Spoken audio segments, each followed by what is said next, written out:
If you grew up in a home where the parents yelled a lot, screamed a lot, fought a lot, were loving, were angry, were confusing, were unpredictable, where you never knew what to expect, one of the biggest issues you have to deal with often in your life is that trauma of that experience in childhood living out and playing out in chronic, what I call low key. It's not low key, but it is just always there, hypervigilance.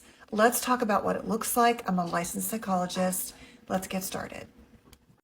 Number one, you would consider yourself to be highly sensitive and easily triggered by smells and sounds and verbal or nonverbal shifts. It's like you're always scanning for threat and change, and it can be very triggering in your body and in your emotions for you.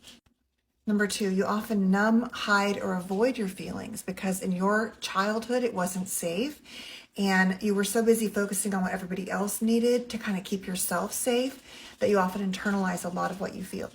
You constantly overread and overinterpret everybody else. It's like everything means something, and then you overthink and overfeel it and overanalyze even when you're no longer in the situation. Along those lines, social situations can be very triggering for you. You often want to avoid them. You'll say yes to things, but then once it kind of rolls around, you just dread it and like try to plan 12 different ways to get out of it. Then you might go and be like, okay, that wasn't so bad. But afterwards, you feel depleted, fatigued, and exhausted. You have a lot of shame around your body. You are a chronic worrier. You just constantly play out every scenario like the worst case and back it up to see if you can, if you're going to be able to manage whatever happens. So you're always kind of thinking in worst case scenarios.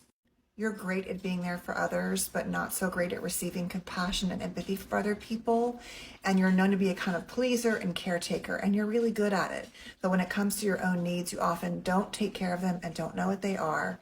And in terms of vulnerability, you don't want to ask for help. And then when you do, there's often a lot of shame for doing that.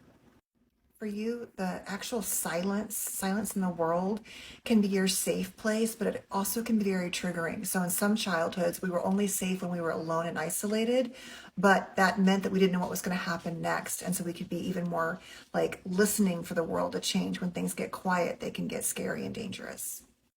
At the end of the day, you spend your entire life monitoring and managing every subtle shift in the world feels like a threat. And it's like the skin between you and the rest of the world is extremely thin. And you are basically living in this heightened state at all times of this fight or flight because you're really just trying to protect yourself and kind of make a move or plan for what you need to do next.